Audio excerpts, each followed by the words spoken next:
Assalamualaikum warahmatullahi wabarakatuh. Hamdan wa syukran lillah, wassalatu wassalamu ala rasulillah wa ala alihi wa ashabihi wa man tabi'al huda ila yaumil qiyamah, amma ba'du. Ma'asyiral muslimin rahimakumullah. Allah Subhanahu wa taala memberikan kita kesempatan berada di bulan suci Ramadan ini tentu agar kita bisa memanfaatkan Ramadan dengan sebaik-baiknya, menjadikan Ramadan sebagai momentum untuk semakin meningkatkan ketakwaan kepada Allah Subhanahu wa taala dan mendekatkan diri kepadanya. Maka di bulan Ramadan ini seyogyanya bagi kita untuk senantiasa menjaga hati dan jiwa kita dari perbuatan-perbuatan yang bisa mengotorinya. Karena sesungguhnya hati-hati yang kotor, jiwa-jiwa yang kotor akan semakin jauh dari Allah Subhanahu wa taala dan akan semakin malas dalam beribadah. Sahabat Utsman bin Affan radhiyallahu anhu, beliau pernah mengatakan, "Idza taharat qulubuna ma syabi'at min kalamillah."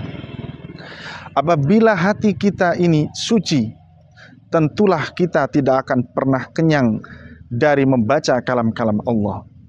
Dari situ kita bisa mengetahui dan melihat bahwasanya ibadah-ibadah yang kita lakukan, semangat dalam menjalankan program-program ibadah di bulan Ramadan sangat dipengaruhi oleh sucinya hati kita.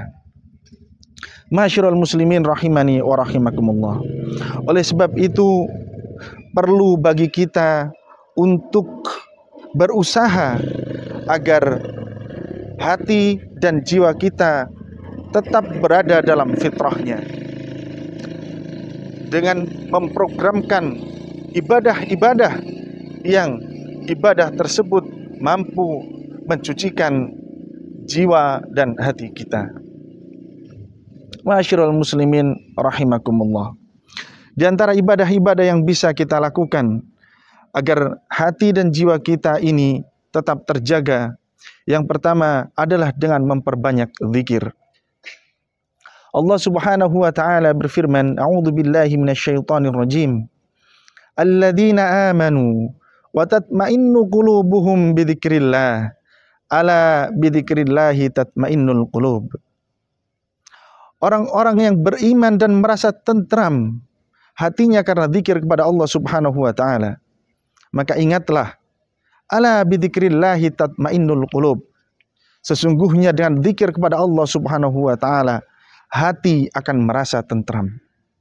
Dengan ketentraman hati kita akibat dari banyak berzikir kepada Allah Subhanahu wa taala, maka insyaallah hati akan tetap terjaga kesuciannya dan akan terhalang dari keinginan untuk melakukan perbuatan-perbuatan dosa. Ma'asyiral muslimin rahimani wa rahimakumullah. Amalan yang kedua yang bisa kita lakukan agar hati kita terjaga dari perbuatan-perbuatan yang mengotorinya, yang kedua adalah dengan memperbanyak taubat kepada Allah Subhanahu wa taala. Rasulullah sallallahu alaihi wasallam bersabda, "Innal 'abda idza akhta'a khati'atan nukitat fi qalbihi nuktatun sauda." Seorang hamba apabila dia melakukan satu perbuatan dosa, maka akan ditorehkan di dalam hatinya satu noktah hitam. Kemudian jika dia menjauhi perbuatan tersebut dan bertaubat, beristighfar kepada Allah Subhanahu wa taala, maka noktah hitam itu akan dihapus. Tapi apabila dia kembali melakukan perbuatan dosa itu, maka akan ditulis kembali di hatinya noktah hitam, sehingga noktah hitam itu mengotori seluruh hatinya. Ma'asyiral muslimin rahimani wa rahimakumullah. Maka dengan beristighfar kepada Allah Subhanahu wa taala, terus menerus mengucapkan istighfar kepada Allah Subhanahu wa taala, maka kita mengharapkan titik-titik hitam yang ada di dalam hati kita itu akan dihapuskan oleh Allah Subhanahu wa taala. Di hadis yang lain Allah Subhanahu wa taala berfirman dalam hadis qudsi, jika seorang hamba datang kepadaku dengan membawa dosa sepenuh langit dan bumi, kemudian dia bertaubat kepadaku, maka aku akan mengampuni dosanya. Masyarul muslimin rahimani wa rahimakumullah. Kemudian amalan selanjutnya yang bisa kita kerjakan agar hati kita tetap terjaga kesuciannya adalah dengan melaksanakan ibadah puasa.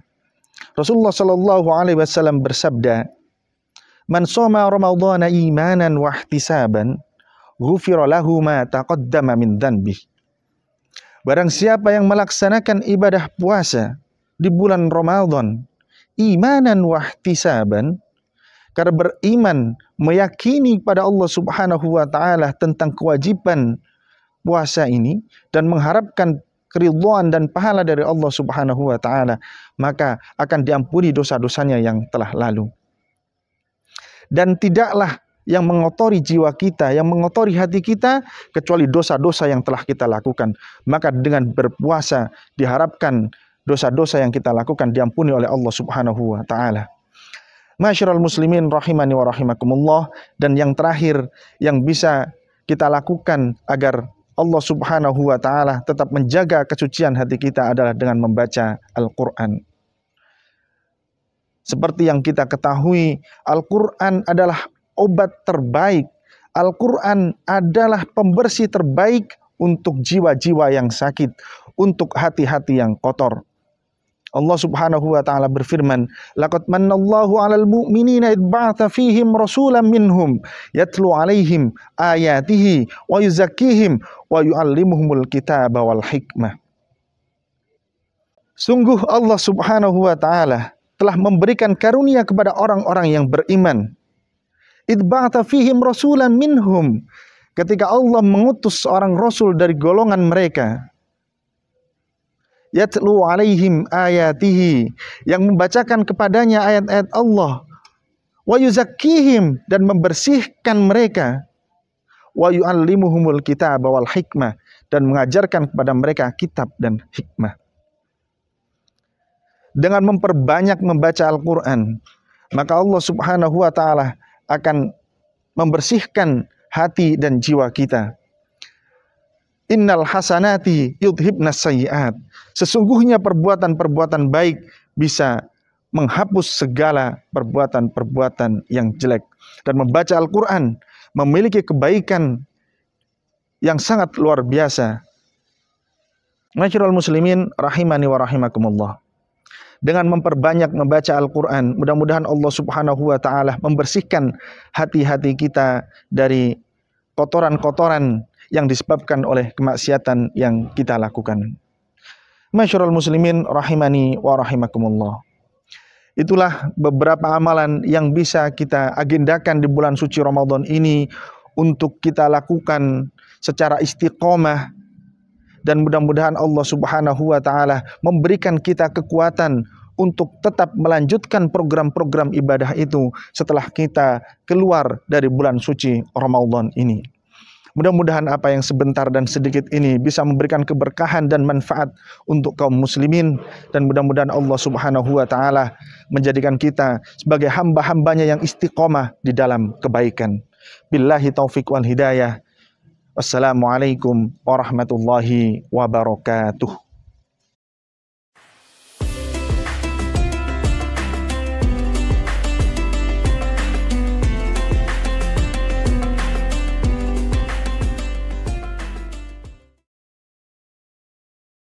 أعوذ بالله من الشيطان الرجيم.